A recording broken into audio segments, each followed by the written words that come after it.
All right, happy Friday, everybody. Welcome to our first whiteboard post where we are breaking down one of the topics that'll be covered in the newsletter that's dropping this Sunday. So if you haven't subscribed to that, do that. But this week we are talking about the cost per creative, cost per hit, and how that should impact what you're doing from a creative standpoint. So to take a step back, let's talk first about ads, right? Every ad, especially Meta, admits of a power law. What we know from looking at hundreds of Meta accounts is that 80 to 90% of the results come from just 10 to 20% of the creative assets in that account. That's a power law. And it's only getting worse as more and more brands try to figure out how to crack Meta. More advertisers, more ads means that a progressively larger share of the total results are going to an increasingly small share of ads, right? It's a winner take most environment, which makes the key to scaling your account finding more ads like the best ones that you have, right? What we call these ads are hits. They are ads that meet two conditions, and you can adjust this definition, but for us, this works. Number one, they spend at least 25 times your target cost per acquisition. If you're on a target ROAS model, just divide the AOV by the ROAS. That gives you a target cost. In order to hit that ROAS, multiply by 25. And number two, they get at least 25 optimization events, purchases, qualified leads, etc., during that period. The reason we have both conditions, 25 at or below your target cost. So the reason we have that, if an ad just spends a boatload of money, doesn't mean it's a hit. Doesn't mean it's good, it just means it's spent.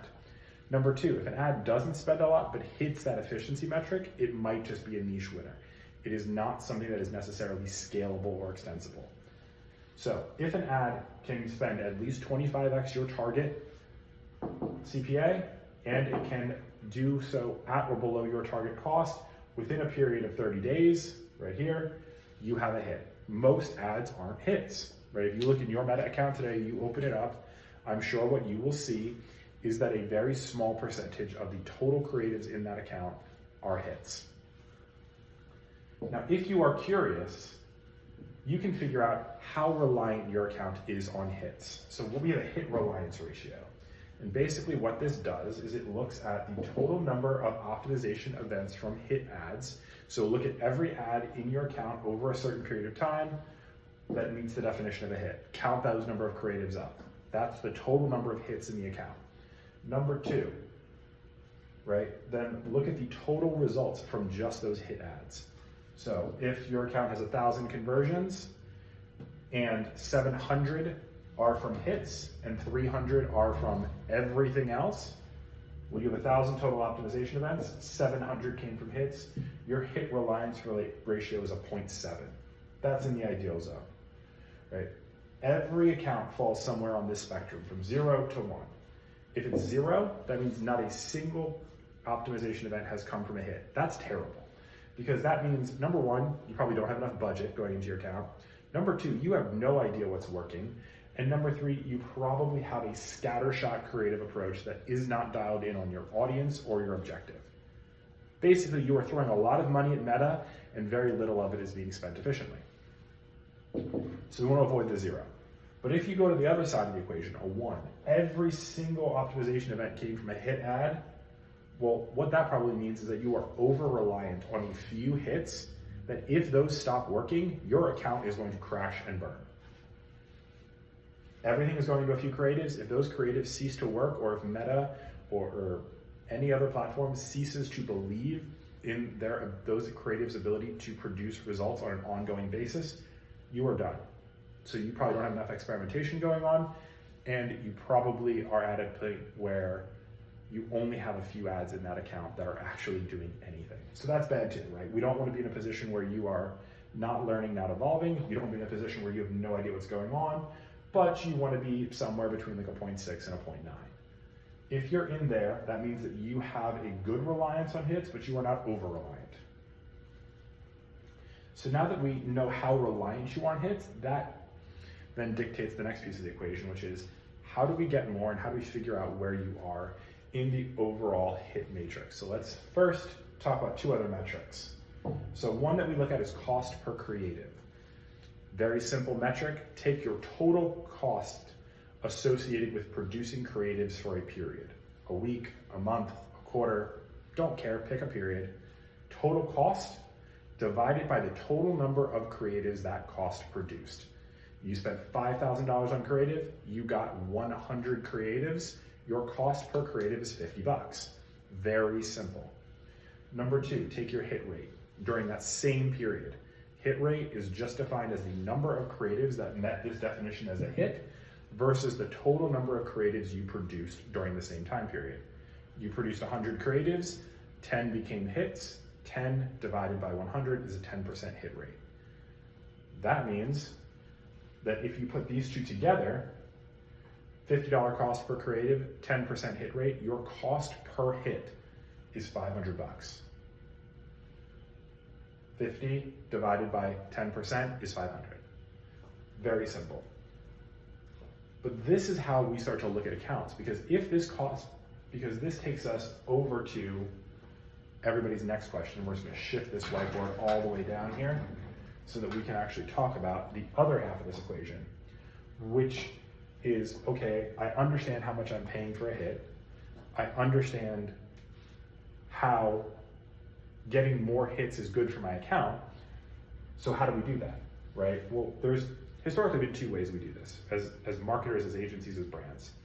One we've called the Oracle method. This is basically where you hire a creative agency or a guru or somebody who allegedly has a whole bunch of specialized knowledge and expertise that can make you ads that have a higher probability of being hits. The second method is the spaghetti method, where we just throw everything at the wall and we see what sticks. We play the volume game. We brute force it. Now, each of these has downsides, which I've indicated here, right? The Oracle method has a soft ceiling, and we're going to talk about that in a second. But it also comes with a really high cost. Creative agencies aren't cheap. They usually aren't fast. They sometimes understand what's going on, and they sometimes don't, right? The spaghetti method has its own downfalls, right? It requires a lot of resources to produce a massive number of creatives. The quality can be questioned. The ability to draw conclusions, especially for data scientists, is a little murky. It's hard to pick out a signal when there's 1,000 things going on. And then there's also just the people factor, right? People are weird and people sometimes like weird things. And sometimes a spaghetti method doesn't capture the full essence of the person itself and the weirdness that accompanies people. So let's, for a second, before we dive into this matrix, let's talk about these soft caps. And I have this graph over here. And when we say a soft cap, right, this is the crux of why we think more creatives is better. In baseball, there is no limit aside from 100% to what a batter can hit in a season, right? You could hit 750 on a season. No one's ever done it, but it's not impossible. You could hit 500 on a season, 50%. No one's ever even gotten close. In fact, the best season ever on record is about a 404, Teddy Williams. Happened almost 100 years ago. Today, if you hit 360, that's an incredible season.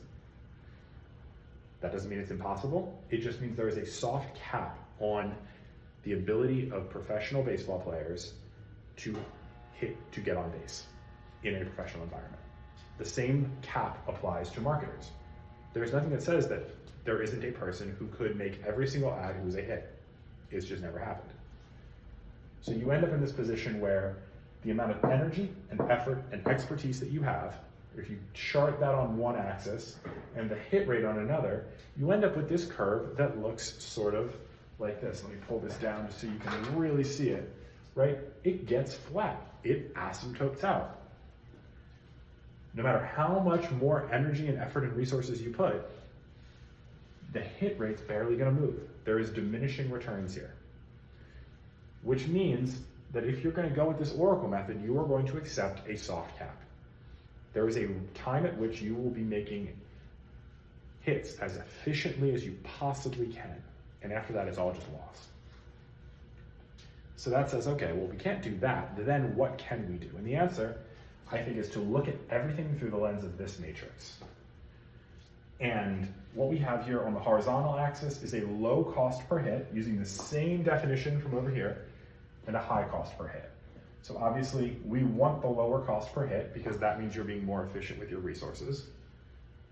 And then on the vertical axis, the y-axis, we have low volume, and we define volume as creatives per day, and I'm not prescribing one number or another, but if you're thinking about like, what's low volume, I don't know, chart the number of creatives per day. That's the easiest way to objectively look at volume. And then high volume. So obviously what you can see here is we end up with 4 quadrants. And let's start with the best one, which is we're producing a ton of creatives and we have a low cost per hit. That's amazing. You are getting a ton of cost-effective ad creatives. This likely means your creative as a percentage of your total cost is lower. Your account is likely scaling better. You are spending more efficiently. This is where every brand should want to be. B2B, B2C, don't care. If you can produce a ton of result-driving ads at a low cost consistently, that is the #1 best way you can scale your ad account. Easy enough. But then on the flip side, we have this lower quadrant here. High cost per hit and low volume. This is where creative agencies live. Most traditional creative agencies produce only a handful of creatives per month. They are slow to turn them around. There are briefs, there's revisions, there's research, there's all of these things that slow down the rate at which you are able to introduce creatives into the account. Do they hit at a high rate? Sometimes, yeah. But the volume and the time comes at a cost. It's slow and expensive. And in an environment that moves at TikTok speed or X speed, you can't afford slow. So what do most people do? They go with the high volume, right? And you end up with the bad gurus area, is what I call it. These are people who produce a ton of ads and they almost all suck. So the end result is you have a bunch of bad ads. So your cost per hit is still high because their ads are terrible. You just have more of them. I suppose that's a different problem. It's not a better problem, but it's a different problem. And then you have this area, this quadrant here. And this is where you have a low volume of creatives going into the account, but they have a low cost per hit. This is the biggest opportunity because these are often niche experts. These are often underused content types. These are often infrequent contributors, people who do not have a structure or schedule, or they're usually execs, founders, etc., who are posting content on behalf of their brand. They just don't ever get around to doing it. They're so busy. The content performs incredibly well. It has a high hit rate. It has very low cost associated. They just don't do it. So the objective, the question you should ask yourself in 2025 is, how do I move? #1, what quadrant am I currently in? #2, how do I move into this one? Now, if you are in this fortunate position where you have niche experts, if you have execs that are willing and able to create great content, if you have really cool, kind of interesting topic ideas, the answer is usually you need some structure, you need some process, and you need some commitment. Because that is what will allow you to go from producing very few creatives to producing a lot more while maintaining the same quality. That in turn leads to more hits. Go you. If you're over here, the choice is different, right? Because there is nothing that's going to take this and make it this without a lot of structural change. And the first structural change I think most agencies especially need to adopt is thinking in terms of compartmentalized kind of modular ads. This is what we talk about with our ad creative matrix. How can I take one photo shoot and make it into 50 ads instead of one photo shoot for one ad? If you don't have a way to start turning the existing activities that you're doing, the existing angles and research that you're experimenting with into more ads faster, you will never get here. And if you are here, you will eventually lose, as I will show you. So you need a process to iterate faster. You need a process to scale your creative production without scaling the amount of time required to do it. And you really need to think about how can I leverage a tool like a ChatGPT, a Claude, a Gemini to help me iterate on winners faster and identify new angles in a less costly manner, because that efficiency will enable you to reduce the cost you charge to the client, increase productivity per unit time, increase creative output, and that will help you move over here. And if you're a bad guru, all of those things can help too, but maybe you should just get better at your job. Not being mean, but if you are making a ton of creatives and they're bad, then I think iterating faster isn't really gonna help you, but what will help you is understanding your audience better, doing more research, figuring out the right angles, investing time into data science, and if you don't have time to do that, use an LLM, use a ChatGPT to get you the insights that you need to make ads that actually do have a chance to convert and that do convert into hits at a higher rate so that you can reduce that cost per hit. So once you have this framework and you understand where you are, the next question is usually, well, why should I care? Why does this matter? And I think it matters for a very simple financial bottom line reason. Let's take two brands right here, and I have them written, brand A, brand B. Brand A spends $5,000 a month on a creative budget. They produce 100 creatives. That's a cost with a 10% hit rate, right? Basically, they are spending about $50 per creative. Brand B, $5,000 creative budget a month, producing 10 creatives at a 30% hit rate. That's a cost per creative of $500, but a 30% hit rate. This is a typical agency kind of niche marketing output. Now there's two challenges here. Number one is brand A is gonna find 10 hits over the long term at a cost of $500 a hit. Brand B is only gonna find 3 at a cost per hit of about $1,667.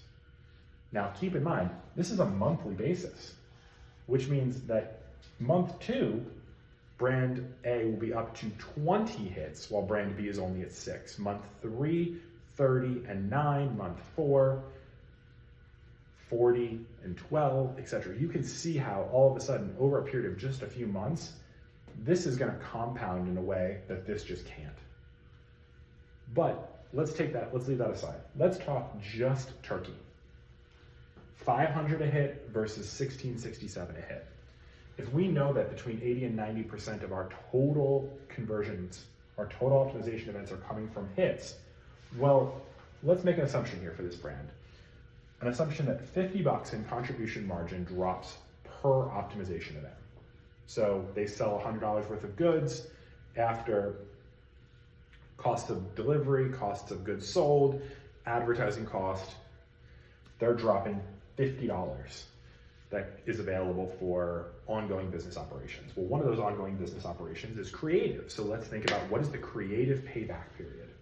Well, for brand A, with $500 per hit, $50 in contribution margin per sale, that means we need 10 conversion events to pay back the cost of that creative.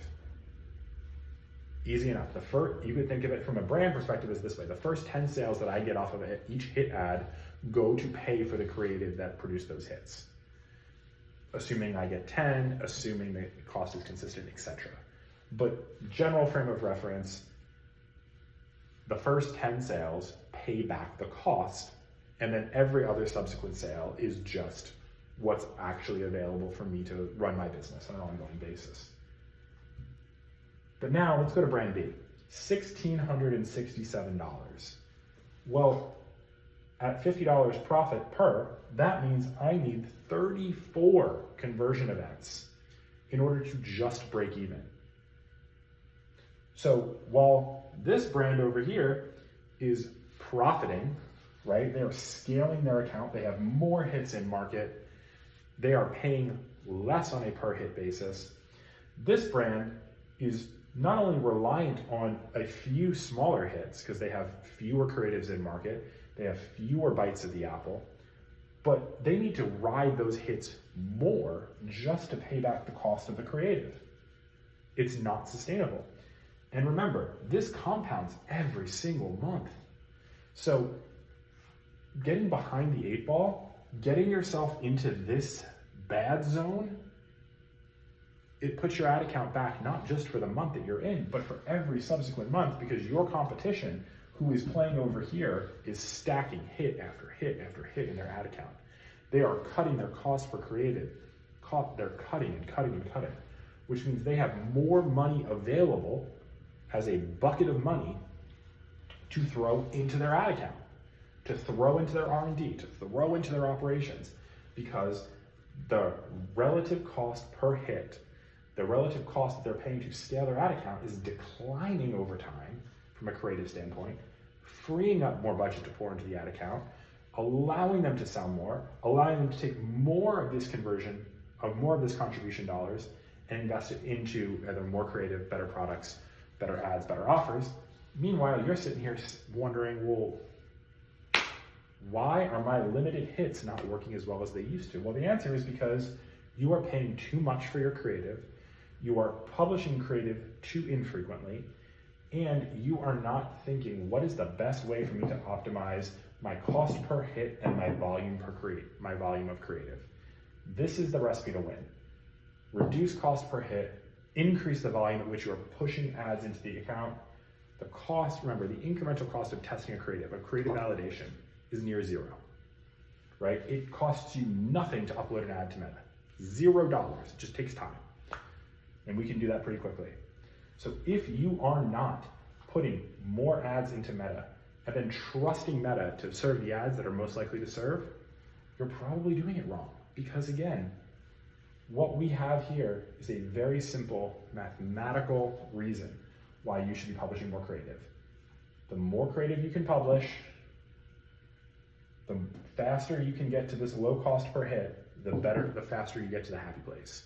And the happy place is where profit and great brands are made. So, if you are curious about this topic, we have a whole newsletter dropping this week on Sunday at 9 a.m. Sign up, and if not, enjoy the rest of your Friday.